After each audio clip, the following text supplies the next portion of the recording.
There is a moment happening in millions of homes right now, and nobody notices it until it is too late. A woman puts her keys in the fridge and laughs it off. A man forgets his grandson's name for 3 full seconds before it comes back. A wife asks her husband the same question twice in 1 hour, and he answers patiently both times without saying anything. These moments feel small. They feel like nothing. But doctors who study the brain will tell you something that most families never hear until a diagnosis is already sitting in front of them. The earliest signs of dementia do not look like dementia at all. They look like tiredness. They look like stress. They look like getting older. And that is exactly why they get missed for years. Stay with me for the next few minutes because I am going to walk you through 7 changes that your brain may already be showing you right now, and most people will not recognize even one of them until I explain what to actually look for. I want you to picture something before we even begin. Somewhere in this world right now, an adult child is sitting across the table from their aging parent and thinking that something feels a little different, but they cannot quite put their finger on what it is.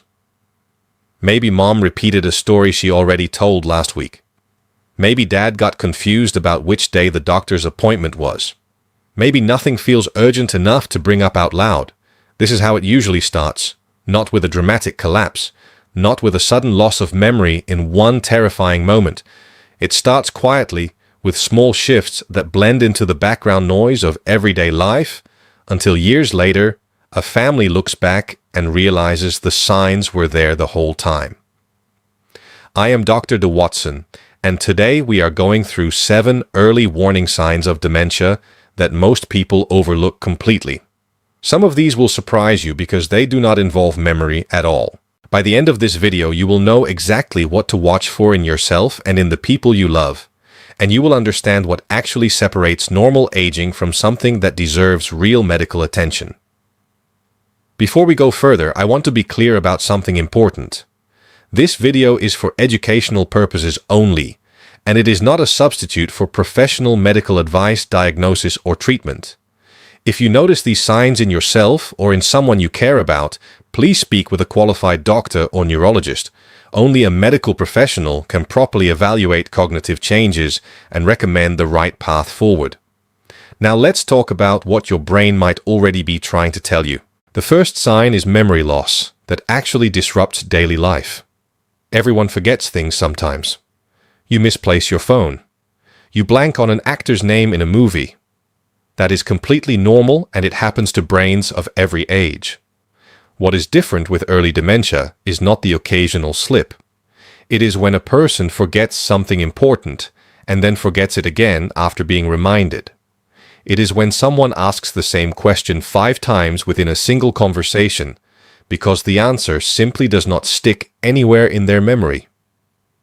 It is when a person relies more and more on notes and reminders and family members for things they used to handle completely on their own without a second thought. The key difference here is disruption. Normal forgetfulness is an inconvenience. Early dementia-related memory loss actually interferes with someone's ability to function in daily life, whether that is managing finances, forgetting recent conversations entirely, or losing track of important dates that used to be second nature. The second sign involves challenges in planning or solving problems. This one catches families off guard because it does not look like memory loss at all. It looks like confusion around tasks that used to be simple. Maybe a person who has cooked the same family recipe for 30 years suddenly cannot follow the steps in the right order. Maybe someone who managed the household budget for decades starts making repeated errors with bills or loses track of numbers that used to come easily. Maybe following a recipe, a repair manual, or even game rules that were once second nature now takes noticeably longer and requires far more concentration and effort than before. This happens because dementia often affects the parts of the brain responsible for executive function, which is the mental skill set we use for planning, organizing, and problem solving. When those networks begin to weaken, even familiar tasks can start to feel unexpectedly difficult. The third sign is difficulty completing familiar tasks at home, at work, or during leisure activities. This might show up as trouble driving to a location that used to be second nature. It might show up as forgetting the rules to a favorite card game that has been played for years. It could be struggling to operate a household appliance that has been used thousands of times before. What makes this different from normal aging is the sense of genuine confusion rather than simple rustiness. Everyone has an off day where they fumble with the TV remote. But when familiar routines that were once automatic start requiring conscious effort and still lead to frequent mistakes, that is worth paying closer attention to. The fourth sign is confusion with time or place. This is one of the more unsettling signs for families to witness. A person with early dementia may lose track of dates, seasons, or the passage of time in a way that goes beyond simply forgetting what day it is. They might struggle to understand something if it is not happening immediately in the present moment. In some cases, people may forget where they are or how they got there, which can be frightening for both the individual and the people around them. This is different from the ordinary moment of waking up disoriented from a nap or momentarily forgetting what day of the week it is because you have been on vacation. The distinction lies in how persistent and disconnected this confusion becomes over time. The fifth sign involves trouble understanding visual images and spatial relationships. This is one of the least talked about signs, and yet it can be one of the earliest indicators for some individuals. Vision-related problems can be an early symptom of dementia in certain cases. This might show up as difficulty reading judging distance while driving or determining color or contrast, which can create safety concerns, particularly behind the wheel. Some people also experience difficulty recognizing their own reflection, which can be deeply distressing when it happens. If someone you love suddenly seems to misjudge stairs, curbs, or distances in ways they never did before, this is a sign worth mentioning to a doctor rather than dismissing as simple clumsiness. The sixth sign is new problems with words in speaking or writing. Language is often one of the first things affected in early dementia, and it can show up in surprisingly subtle ways. A person might struggle to follow or join a conversation, particularly when multiple people are speaking. They might stop in the middle of a sentence and have no idea how to continue, or they might repeat themselves within the same conversation without realizing they already said something. Vocabulary problems are common too, such as struggling to find the right word for a common object and instead describing it in a roundabout way like calling a watch a hand clock because the actual word will not come. This is different from the normal tip of the tongue moment we all experience occasionally. It becomes a pattern rather than an isolated event. The seventh sign is decreased or poor judgment. This one is particularly important for families to watch because it often has real-world financial and safety consequences. A person experiencing early cognitive decline may start making poor decisions with money, such as giving large amounts to telemarketers or falling for scams they would have easily recognized before. They might pay less attention to grooming or personal hygiene in ways that seem out of character.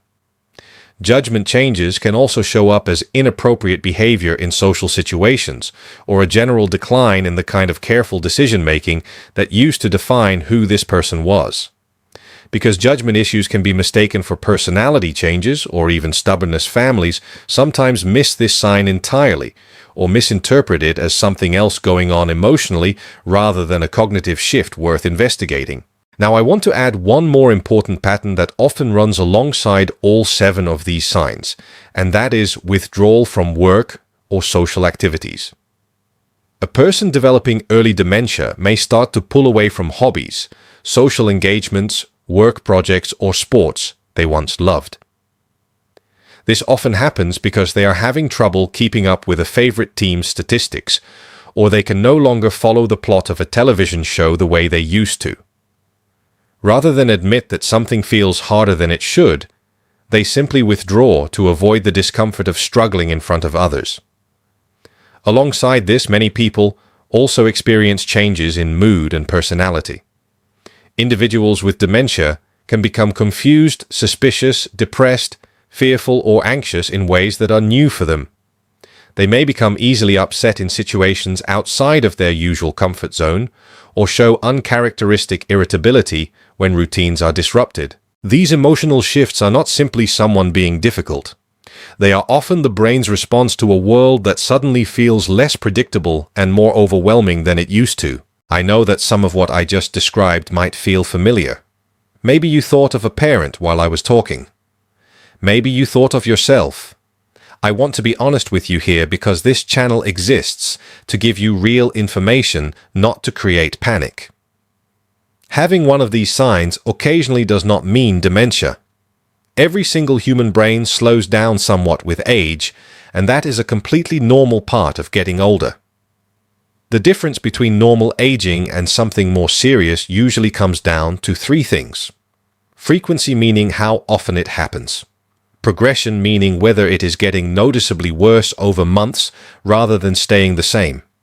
And impact, meaning whether it is actually interfering with someone's ability to live independently and safely. If you are noticing a pattern across several of these 7 signs, and that pattern is progressing rather than staying stable, the most important thing you can do is talk to a doctor sooner rather than later. Here is something that does not get said enough in conversations about dementia. Early detection genuinely matters.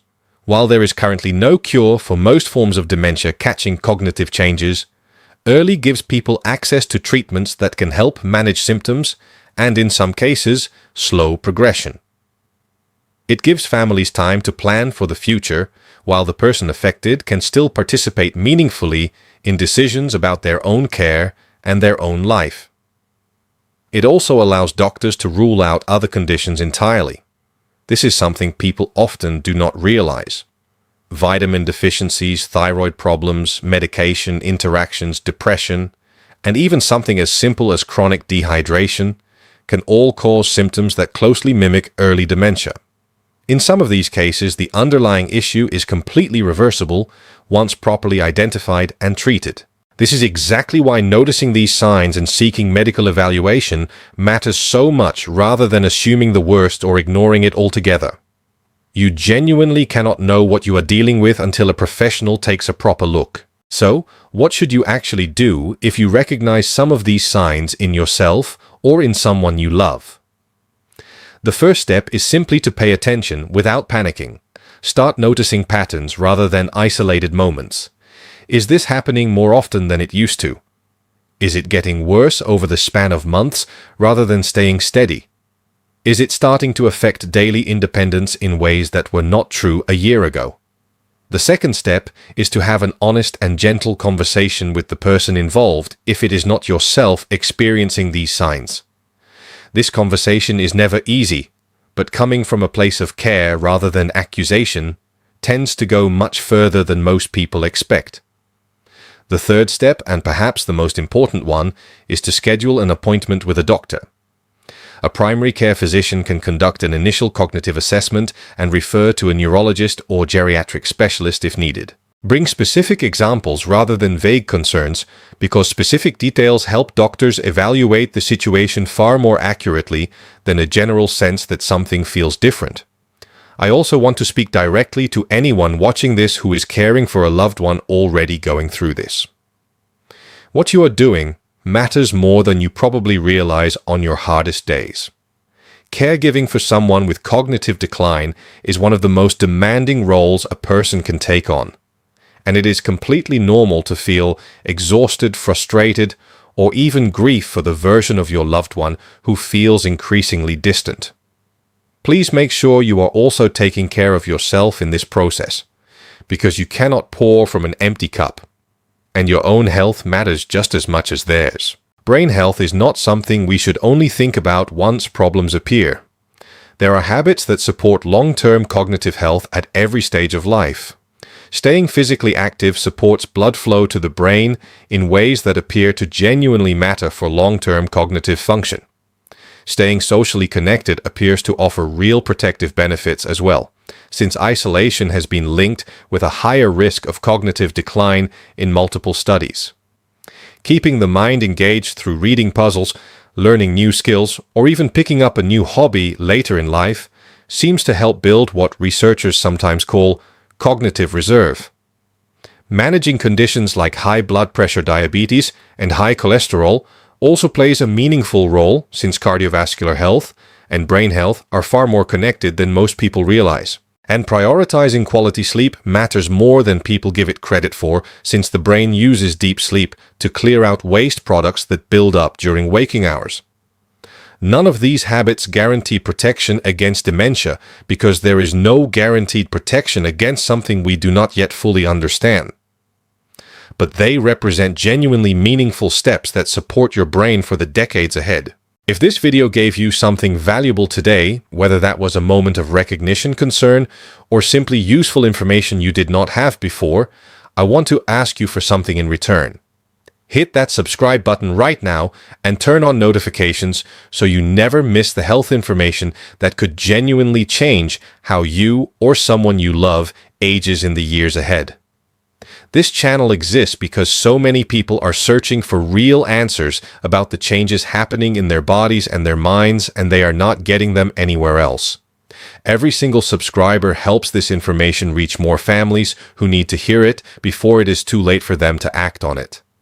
If you know someone who might recognize themselves or a loved one in what we talked about today, please share this video with them because you might be the reason they get the help they need months or even years sooner than they otherwise would have. I want to leave you with this thought before we go. The brain does not usually shout when something is wrong. It whispers. It shows up in a missed appointment, a repeated question, a moment of confusion that gets laughed off and forgotten. Learning to hear those whispers is not about living in fear.